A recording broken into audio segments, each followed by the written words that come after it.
Planning a fishing trip shouldn't feel like a full-time job. With fishingbooker.com, you can find and book the perfect fishing trip within minutes. Fishingbooker.com connects you with trusted fishing captains around the world. Booking is fast, easy, and secure, with access to verified customer reviews, loyalty rewards, and around-the-clock customer support. Everything you need to book with confidence is in one place. So head to fishingbooker.com and start planning your next fishing adventure today.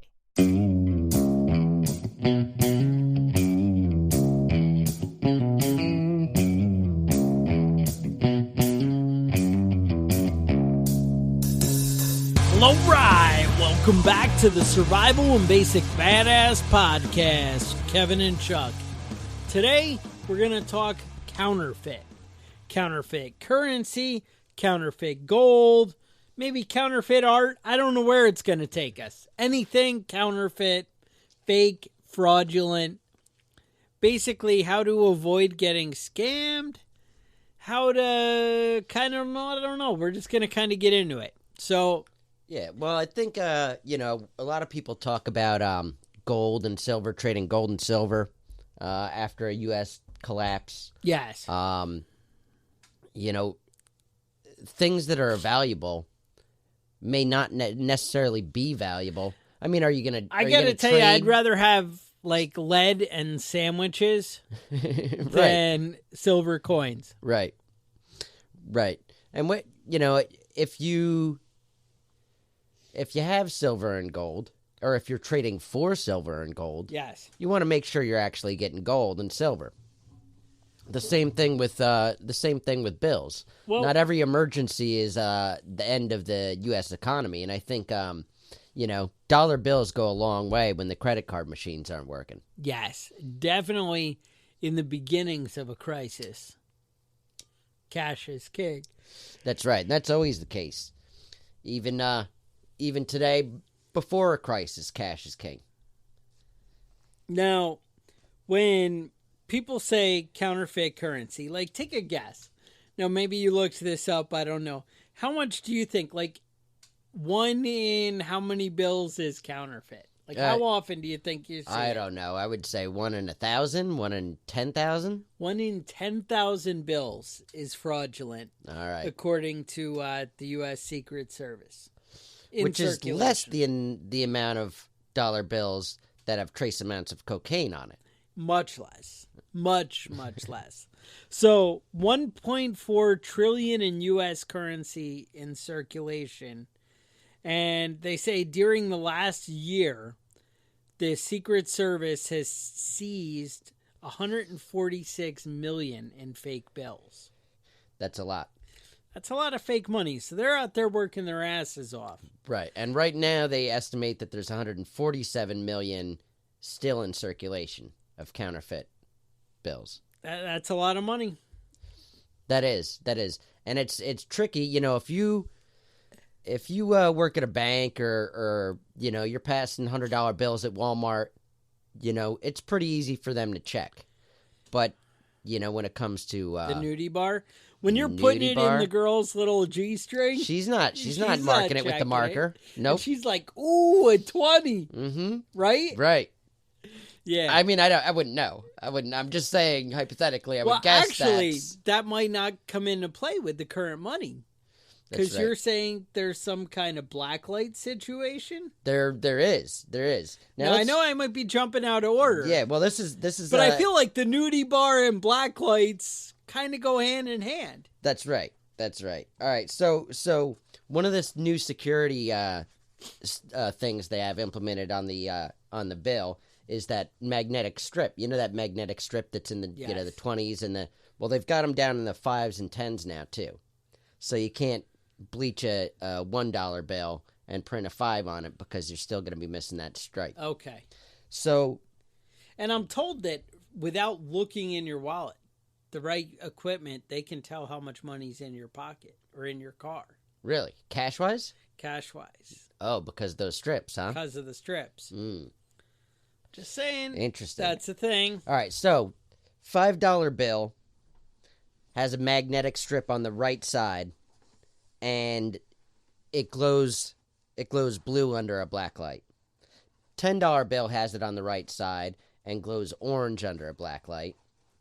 A $20 bill has it on the left side, glows green under a black light. $50 bill is in the middle, and that glows yellow. And the $100 bill is on the left side, and that glows pink. So that every bill, no matter if you bleach the paper and reprint on it, it's going to glow a different color under the black light. Okay. All right. So when you're at the strip club, she's going to be like, wait, I can see that does not. That is pink, not yellow. Pink, not yellow. Yep. That's a no-go. Get your hand out of my G-string. Carry on. Carry your broke ass home. Nobody wants that here. Well, one of the main places to pass counterfeit bills is in bars and nightclubs, and so it makes sense. That's why they came out with this blacklight test. That's right. Now, one of the other major things on bills is color shifting ink. Ooh. Any denomination of $5 or more has this feature somewhere on. Right. Now, that's why they're saying the new money is not really counterfeitable. Right. If you follow that. It's extremely difficult. It's more expensive to make it, to counterfeit it, than actually have it.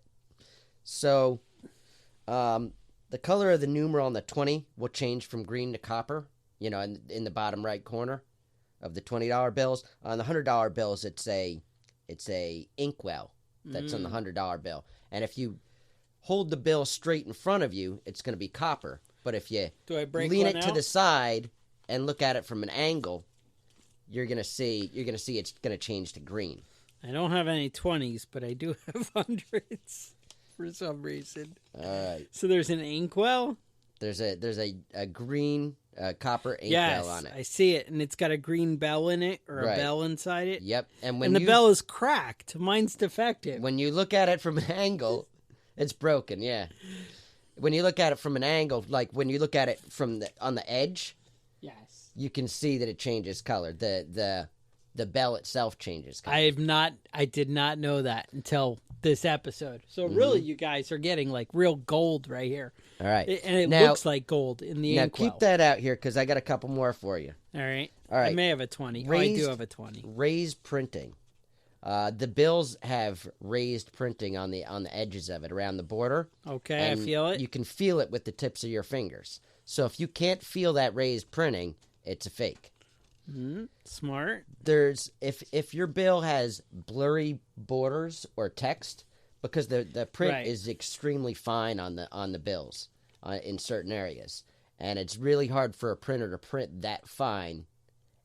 So you just look at it with a magnifying glass, and if you can't read the writing, or if there's little smudges on the borders around the outside, then you know it's a fake.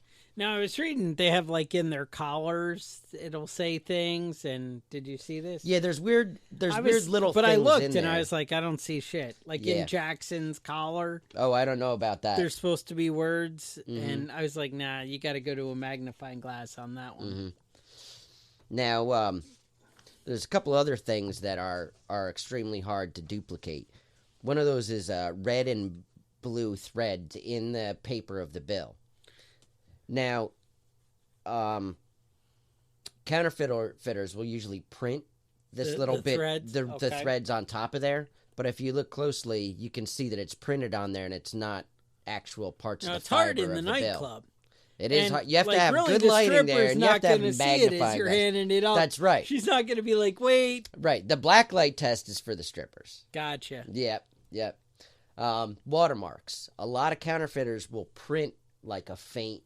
Now this would be the ghost, a faint if you will. Image, right? And it's always either an exact image of the face on the bill or a mirror of it.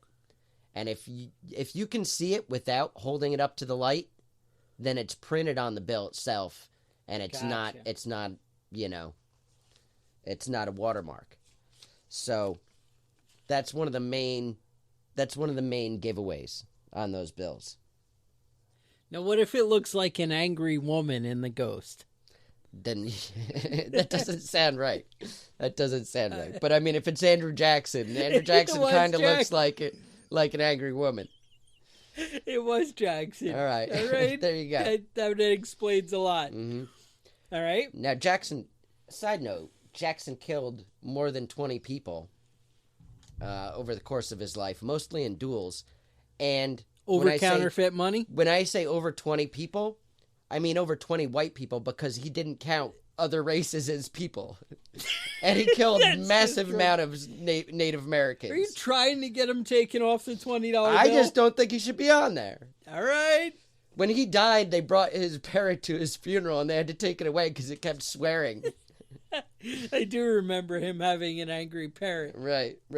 Now, on the $100 bill, one of the newest features on there is it's got a 3D ribbon on the down the middle of the bill. It's like a blue ribbon. I see a blue ribbon. And it's a 3D. It looks like I want to have a seizure when I move the bill. Right. It's got bells in hundreds on it. I don't know about that. Well, you got bad eyes, maybe. Yeah, well, it's dark in here like a cave. Yeah. I need a... Now, when I was a youngster, this is probably 20 years ago. All right. I was working with a guy that just got out of prison. Logically. Now, just keep in mind that he just got out of prison after what I'm going to tell you here.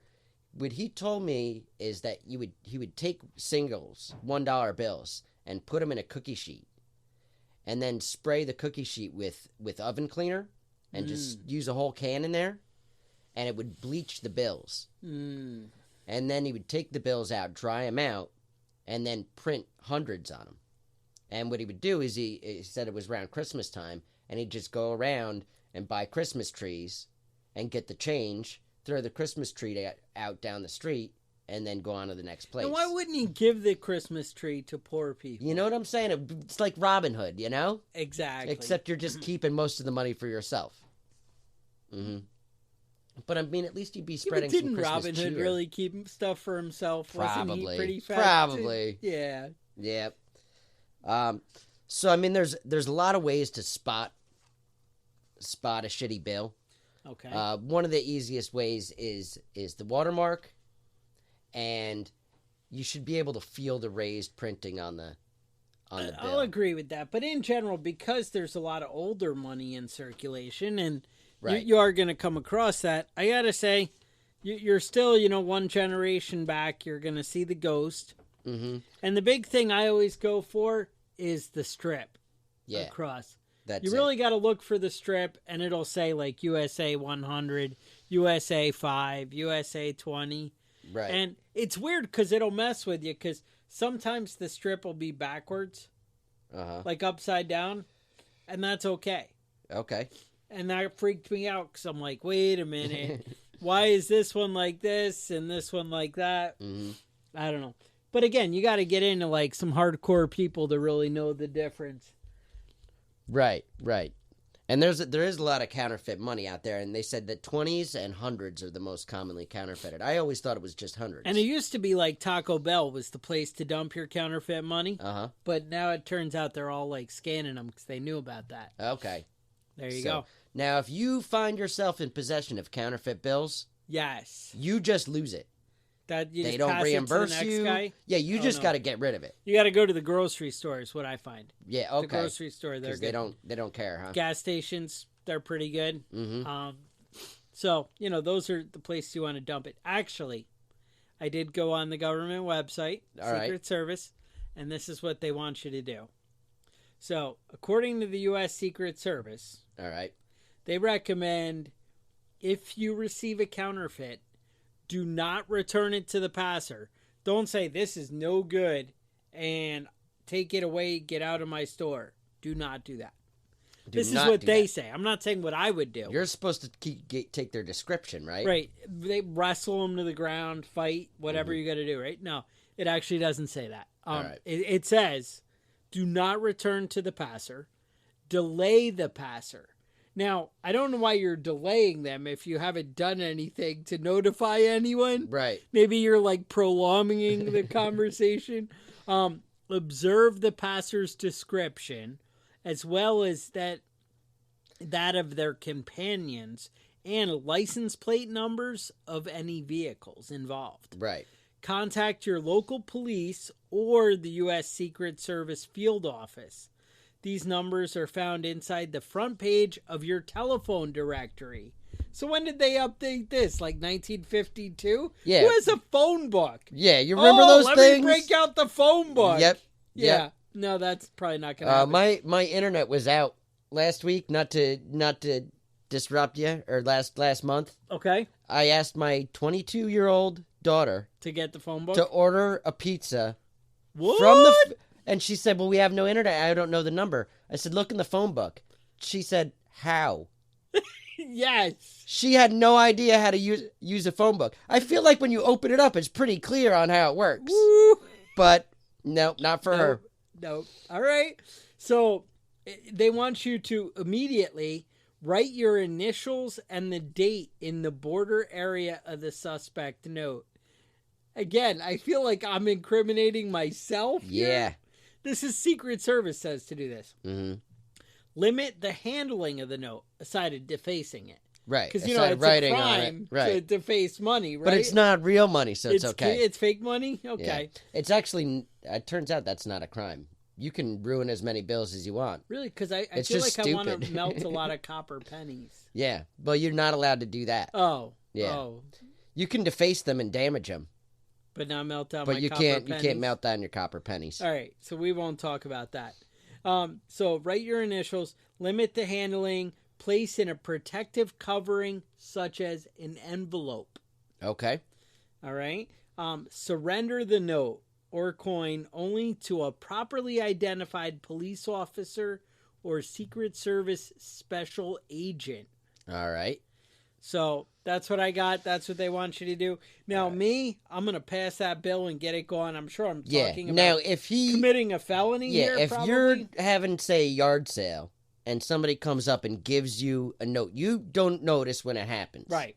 And you find yourself and you've got a fake $100 bill. And you go to the bank to put your money in the bank. Well, if you realize you have a fake Actually, my bank doesn't check. before you do it, then you're out $100. The Secret Service, if you do all this, the Secret Service is going to come. They're going to take that $100 bill, and you're not going to have $100 now. I need that money to feed my babies. Exactly. Well, this sounds like a fucked up. I could be reporting crimes. I want a reward. You don't get a reward.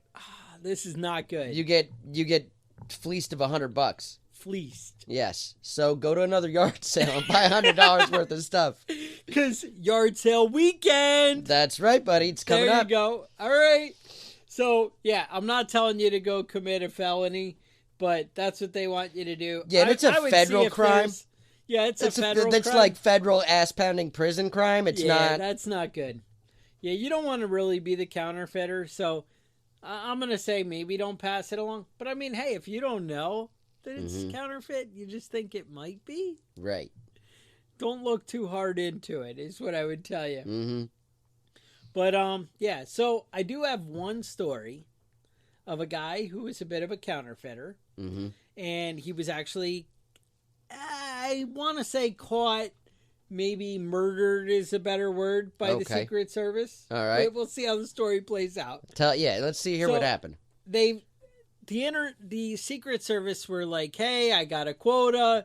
I got, catch bad guys that don't know how to do it. And you guys remember way back when we told you about the Tor browser, right, on the internet, yep, the dark web, if you will, right? So he's like, I heard about this dark web. The Secret Service guy. He's like, I'm gonna go there and see if I can find some counterfeit money. Mm-hmm. Goes on there and he types in highest reviewed counterfeit money guy. Right. This guy's screen name is Bill Maker. Nice. Now you're thinking like Bill Maker? No, it's Bill Maker, like one thing. Okay. All right. His first name isn't Bill, and he just happened to have a convenient last name. Bill Maker, right? So Bill Maker's pretty slick, and this guy's like, all right, his reviews are all really good. Now, actually, what I read is the Secret Service isn't that interested in going after people who are using their inkjet printer and slapping them out. Okay. They want, like, quality work. All right. And so he's searching for the guy, and when he found Bill Maker, the reviews were like 5 stars. This guy's great. Would use again. That kind of thing. Now, Bill Maker was offering $45 to the 100 kind of thing. You pay him $45 US, he'll send you a $100 bill in the mail. And this is actually what gets him in trouble. He offers free tracking of the package. Oh, nice. So you know it's going to arrive. Right. Now, that's probably how he got the high rating, you know? Mm-hmm. So they're like, all right, I'm going to look into this guy. Well, they took the information of the free tracking, and they found out that the tracking originated in this guy's hometown of somewhere not really relevant. I don't know. And we're going to find him out. All right. So they go and they talk to the local post office there. And they're like, oh, I take detailed notes when I set up the tracking thing and whatever. Let me go through and check. Oh, yeah, this guy has a P.O. box across the street. And we can look at that. So, all right, they look at the P.O. box. And they dig up, and they end up coming up with a name. And the guy's name was something more. It wasn't Maker. It wasn't Bill Maker after all. Okay. His name actually ends He was a pseudonym. That's what a scam. I was so excited about finding Bill Maker. I know that would have been genius, right? Mm-hmm. Now, never would have suspected he'd use his real name. Yeah, I don't even know what his name is. His last name is Johnson, but the bottom line, he's using this alias. But anyway, this is what they said. Turns out, when he did a little research, the guy is a member of the Prepper movement. Ooh, all right. Now, it gives a description.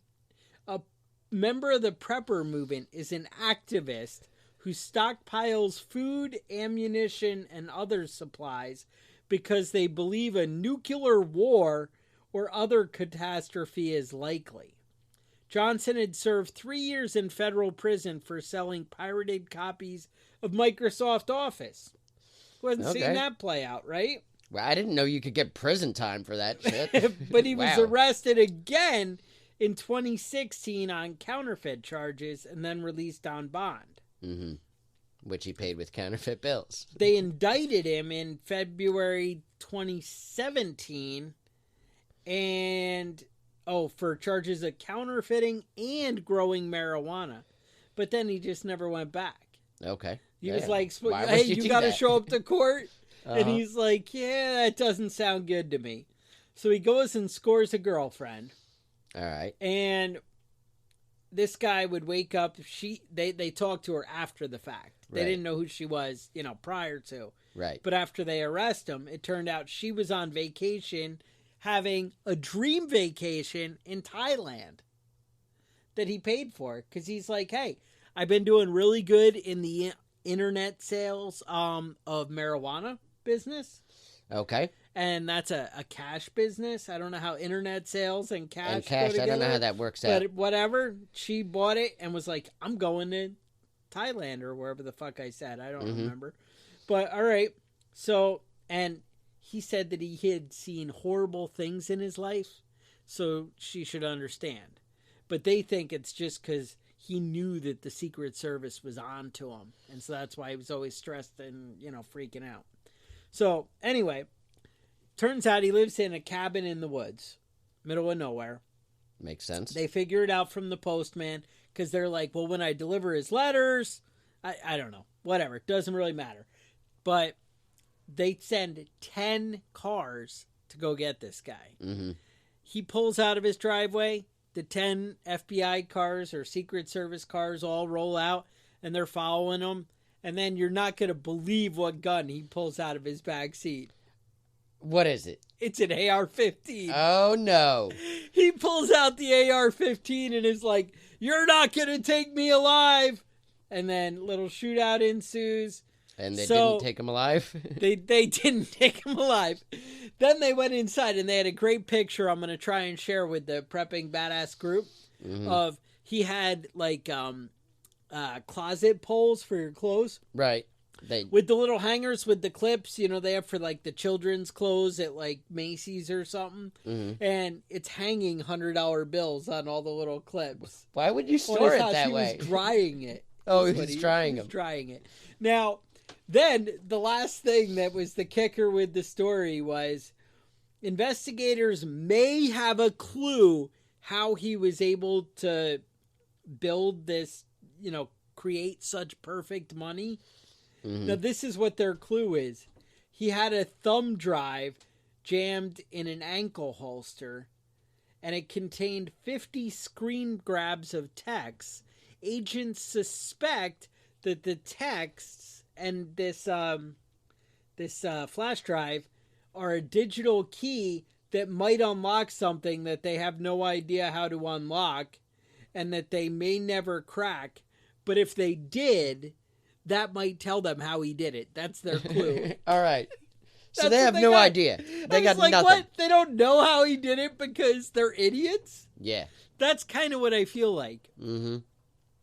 Now, I don't know. That's a little strange to me. So we actually, turns out, you're not just counterfeiting dollars.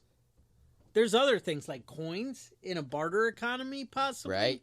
Right. Now, tell me about like gold, diamonds, and silver. You know about that?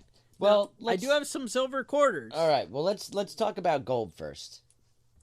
Now, gold is somewhat easier to check than most things. You say it. I don't know. All right. Well, first off, gold is not magnetic.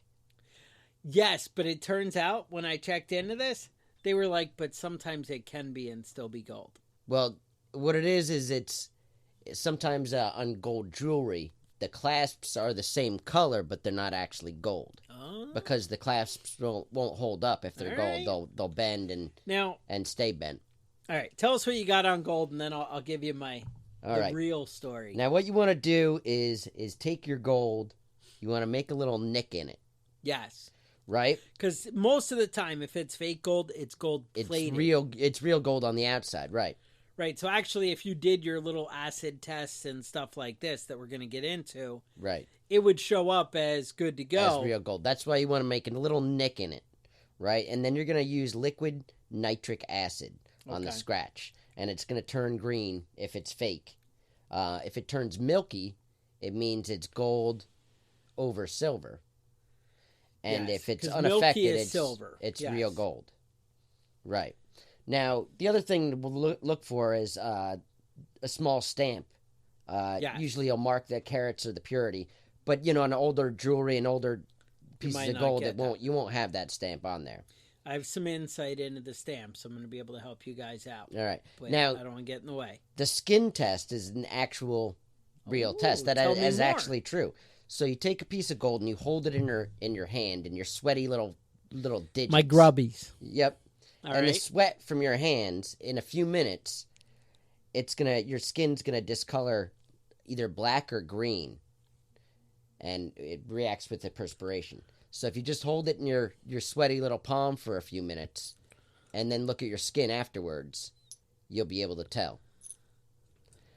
Now, the best way to test your gold is to take it to a jeweler, though, because they will really be able to tell right away. They know right away. Mm-hmm. Now, so I did look. You can buy online on like eBay, like a $20 test kit. Okay. And that'll include like a scale, all your different acids, and so it's weird. They have different concentrations of acid. So they have you'll get 5 little tubes, right, of acid, and what it'll be is 1 tube for each one. So if it's 24 karat, it'll be 1 tube. Okay. 21 karat, whatever, 14 karat as you go down each thing. Now, so what they do is it comes with a little stone, and you'll rub the gold off on the stone like a little powder kind of thing. Uh-huh. And then you put the acid on it. If it's lower than whatever acid you're applying, it'll completely dissolve into nothing. But if it's closer to pure, then it won't dissolve. Mm-hmm. And that's how they do it. So thing is, if somebody tells you, this is 14 karat, then you put on the acid for 14 karat, and it should stay. And if it dissolves, it's not quite up to that level. Right. And that's just another, little thing. Now, I didn't really understand the carat and the whole thing and the purity and understanding gold. Mm-hmm. So A troy ounce of gold is 31.1 grams. Okay. Gold in its purest form is 24 karat. So when you hear the gold, whatever, the gold price for the day, they're talking about 24 karat. When they're like, oh, gold's 1,400 or 1,200 or whatever, that's what they're talking about. It's 24 karat. So then what you need to do is if you decide, all right, this gold chain that you have here is, and the gold price is set on that troy ounce. So that's why you need to know that weight. Today, an ounce of gold is worth $1,333.60. All right. So basically, you would take that $1,336, divide it by 31.1 grams, and then whatever grams you have in your new little scale you got in your $20 kit, you'd multiply that by that number. Right. And a gram right now is $42.88. That's to do the math. So, if you do the math. So the thing is, that's assuming it's 24 karat. But now, same thing. You have to take that next number and you would, basically divide that by 24 and then multiply it by whatever karat it is. Right. So if it's 12 karat, you could just divide it by 2, right? Whatever. Now, basically, the way it works, if it's 10 karat or less, you can't call it like a gold necklace or a gold bracelet. 10 karat is you just got garbage, is what they're telling you. Now, the markings that Kevin, most of them will say like 14K or 14 IT, or 14 KP or just K, something like that, or IT. Also, if it's gold plated, now gold plated will usually be stamped GP, GEP, RGP, HGE, HGP, or GF, because you're going to remember all those. And what else? Yeah, sometimes it'll have the purity percentage on there, but normally it's carat. Right, which the carat denotes like 14 karat is actually 58.3%. Okay. Is the way it works. But you get the idea of dividing with the 24, you can kind of get there on your own. So that's basically gold. Now, then there's silver. Yeah, silver's a little more tricky. Silver's tricky. Again, it goes back to the nitric acid. If you put nitric acid on silver, it's going to turn creamy white. Like Kevin mentioned earlier, things are plated. And you'll be able to tell that it's silver, but you're also going to be wrecking your silver. Yes. By doing this. So, yeah. When you do the nitric acid, you because silver tarnishes. It has an ugly mark. Yeah, and nitric acid is an oxidizer. And what you want to do is you want to score it, put it on there, and usually the inside it'll turn green if it's not silver, and you'll have the creamy white. Right, creamy white if it is silver. Now, I always wondered what the hell is sterling silver, right? Because they're whatever sterling. They always say sterling I don't silver. know. So it's 92.5% silver. You're stealing my thunder. Sorry. Yes, exactly. So that's something to note on it. Now, silver isn't pure silver. It has to be an alloy because it's so fine and so easily breakable. It's soft. And it's so most silver when it's traded in commodity is considered fine silver. Like when you buy a quarter, 99.9% silver. Exactly. When you get a quarter that is made between 1932 and 1964, it turns out that the quarter is like 80%. All right. That's what you're going for. I don't know. It's not sterling silver. Now, the way I always find my old quarters is you'll take your roll of quarters and hold them up. And when you look at a quarter from the side, you'll see like a bronze color or maybe copper color, and you'll see the silver color. Right. And if you hold up a quarter from the right time period that I just mentioned, Right. it'll just look It'll silver, just be silver. all the way across. Mm-hmm. So the idea is you can take a whole roll and just look at the side and go, oh, that one's silver, and pull it out and check the dates. Mm-hmm.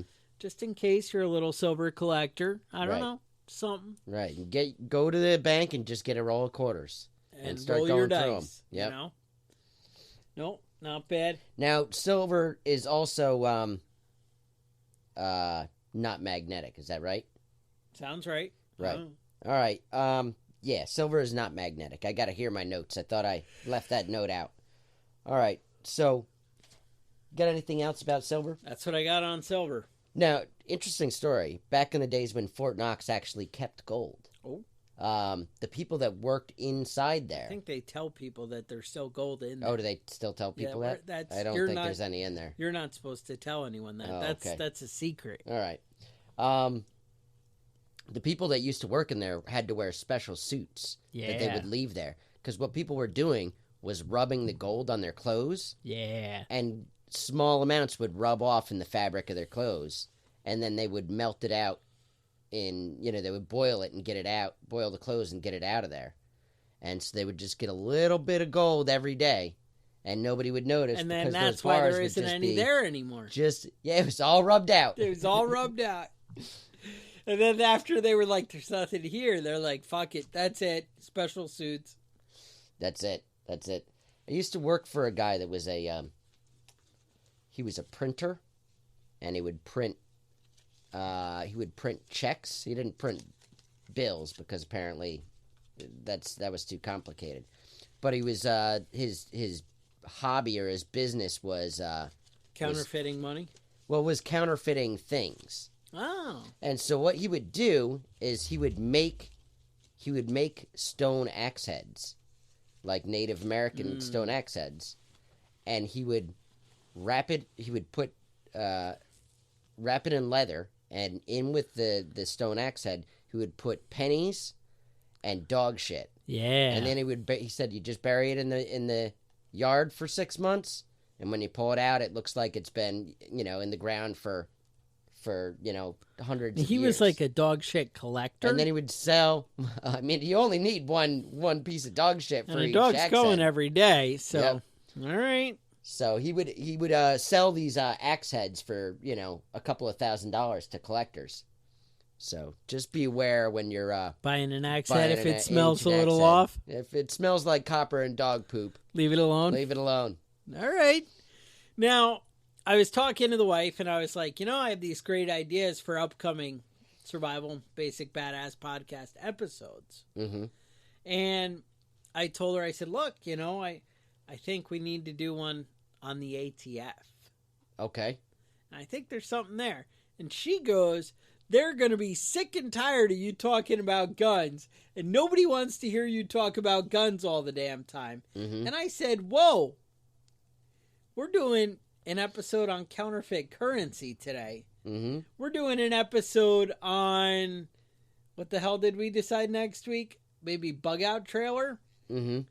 Bug out trailers and how to, get out of Dodge and be ready for, anything Ready that to comes go. up. Mm-hmm. And then we're doing an episode on alien invasions. Right. Right. And then I want to do an episode on the ATF. And when we do the episode on the ATF, 2/3 of it are going to be on tobacco and alcohol. So, I mean... Maybe. I don't know.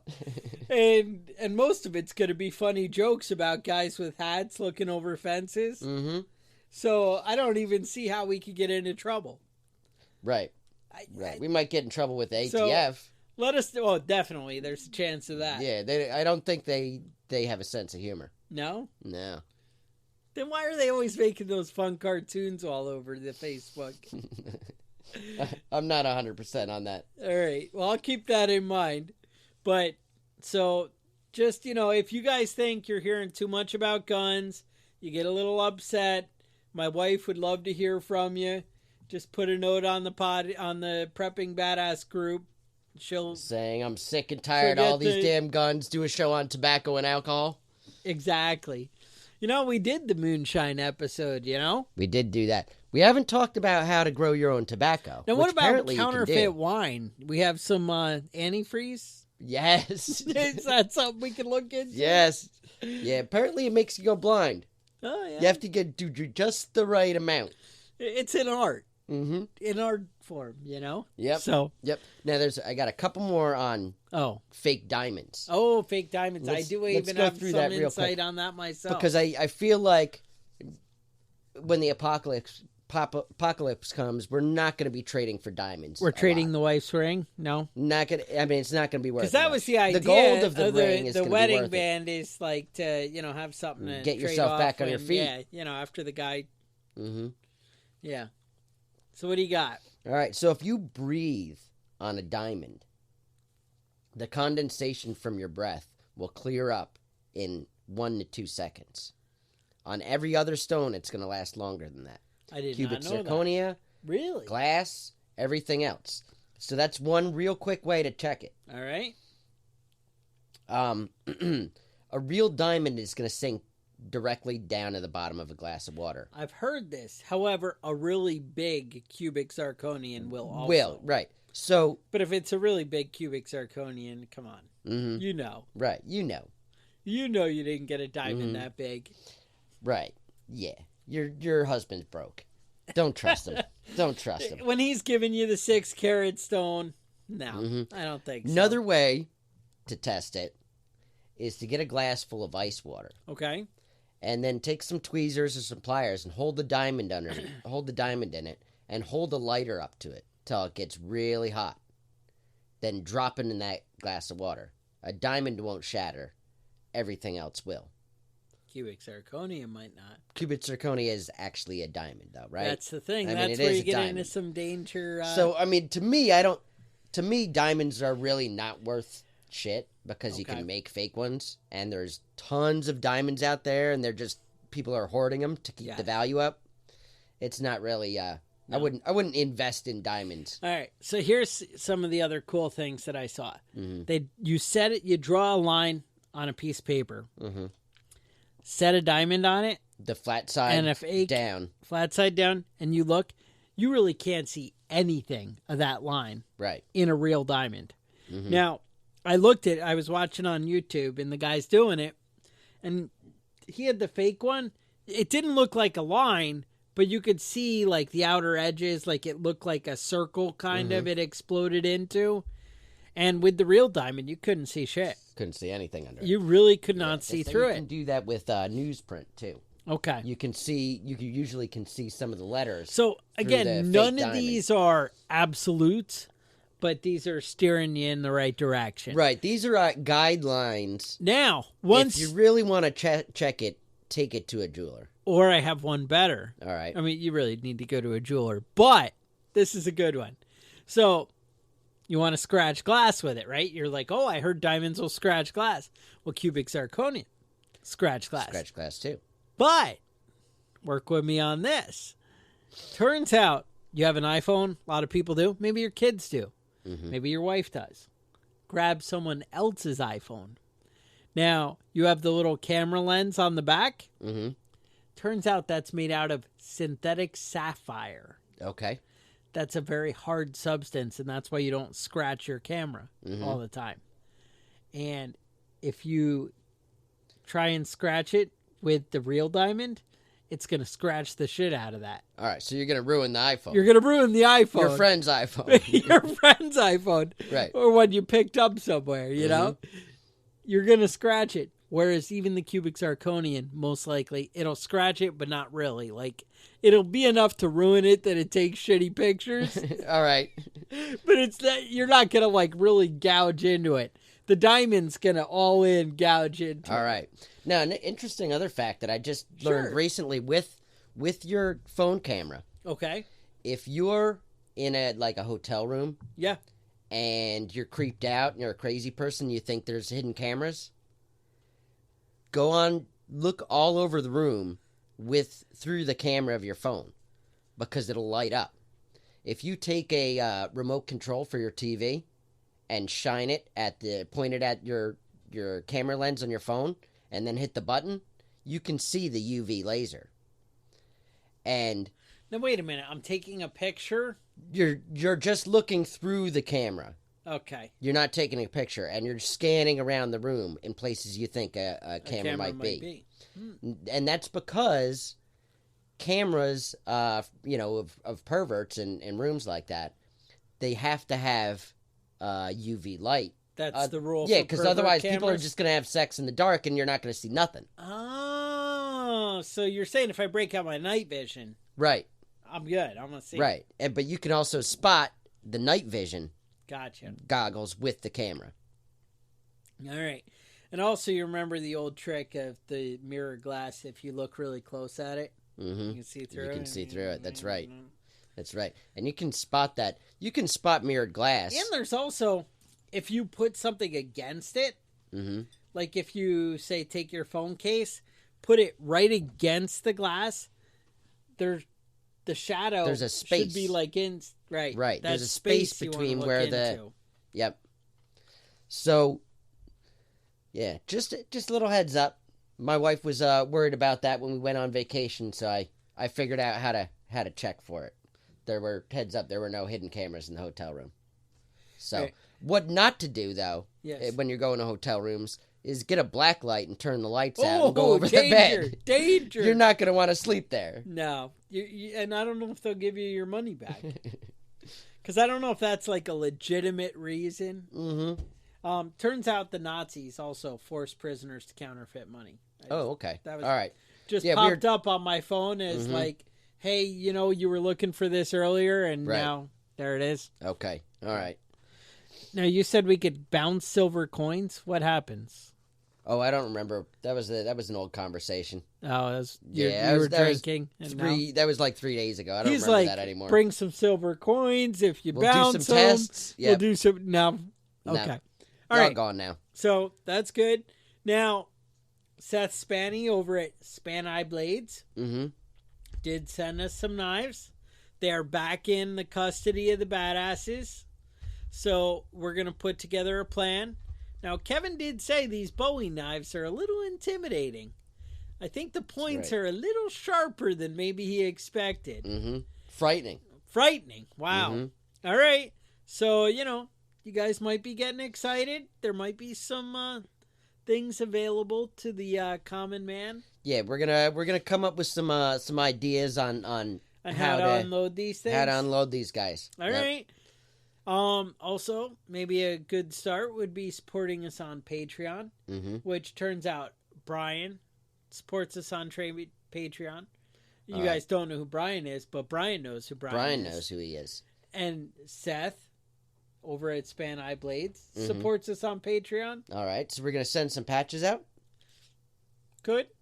All right, excellent. Now, if you guys want to get a hold of us, talk about aliens, talk about what else are we doing in the next couple weeks? Bug Out Trailer. You guys can email us at preppingbadass@gmail.com.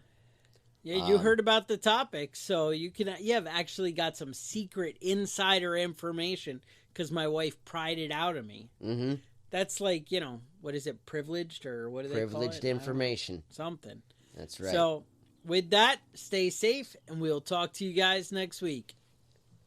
The Survival and Basic Badass Podcast is a proud member of the Self-Defense Radio Network.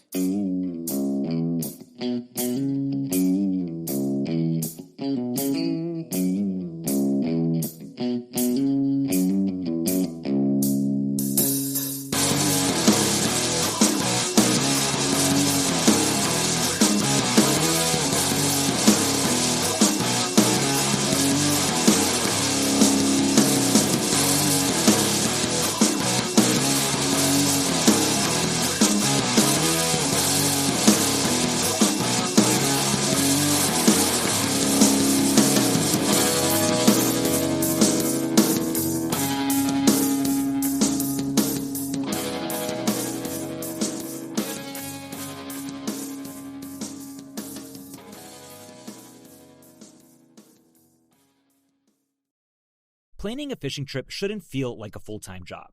With FishingBooker.com, you can find and book the perfect fishing trip within minutes. FishingBooker.com connects you with trusted fishing captains around the world. Booking is fast, easy, and secure, with access to verified customer reviews, loyalty rewards, and around-the-clock customer support. Everything you need to book with confidence is in one place. So head to fishingbooker.com and start planning your next fishing adventure today.